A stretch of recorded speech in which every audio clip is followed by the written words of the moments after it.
Hello, my name is Talya Drescher, and I teach in the Department of Special Education. And I'm Julia Newman, and I also teach in the Department of Special Education. And one of our classes, 345, is cross-registered in special education and psychology, but it also serves as an upper division general education elective to students from across all departments on campus.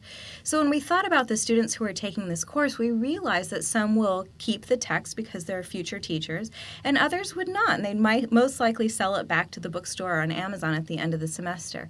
So considering the cost of the textbook, when we figured that there was a possibility to use free sources for this class, we thought, why not? So there are three big reasons as to the why of using free materials. First, and possibly most obviously, is the cost reduction, but the second is ease, and lastly, the students seem to really appreciate not having to purchase a textbook. So over the last 2 years in the department, we used two different textbooks. Last school year, the book was about $180, and to rent it, it was almost $40. This year, the department moved to a loose leaf edition of the book, which cost about $106, and to rent, it was still about $40. And if you look at this bar graph, this section of the class that Julia and I are teaching, their bars are missing. And why is that? It's because it is free. It doesn't cost anything. So while my students needed the book for this course, at the end, many said that they intended to sell it. The $0 made sense. If they aren't going to keep it, why buy it? Another situation that occurred over the years, and I've taught the class for a number of years, is that we would put books on reserve in the library, but perhaps only 1 or 2 books, at the most 3 books. Well, there are 300 students who take this course. There's generally at least 10 sections of the class. So students would go to the library, and it was very frustrating for them because they couldn't find a book. All the books had been checked out. So in terms of ease, what made this so simple? Let me tell you, it was really easy. Talya came to me last summer and told me about the opportunity to do this. So we met one day in the office. We spread out a bunch of text in front of us.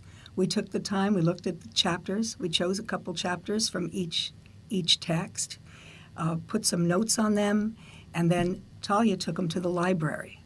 So we learned that we could use 10% of any textbook or 2 chapters. So we were very specific and methodical about how we chose the text.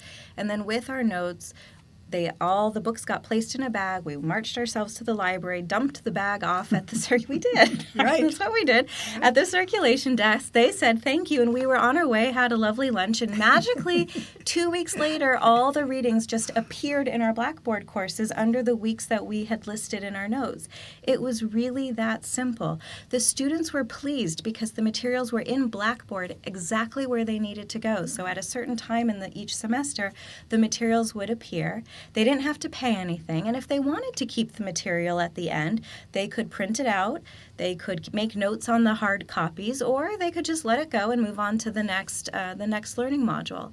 Anyhow, I'm very worried, or actually we as a department are very concerned that materials in our courses are accessible to every student. And cost is not the only factor. No, absolutely.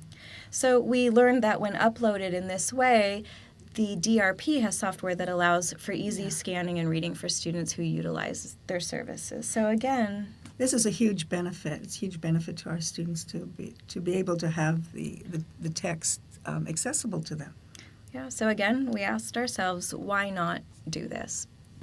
So overall, students were pleased with this move to free, accessible, and available reading materials. They know that at the time of the class, they have the most up-to-date materials. Julie and I can sit every couple weeks, every semester, and find more relevant materials, more interesting materials. If students liked or didn't like something, we can change it out so easily, and we know that our students will always have the most current and relevant materials for the class.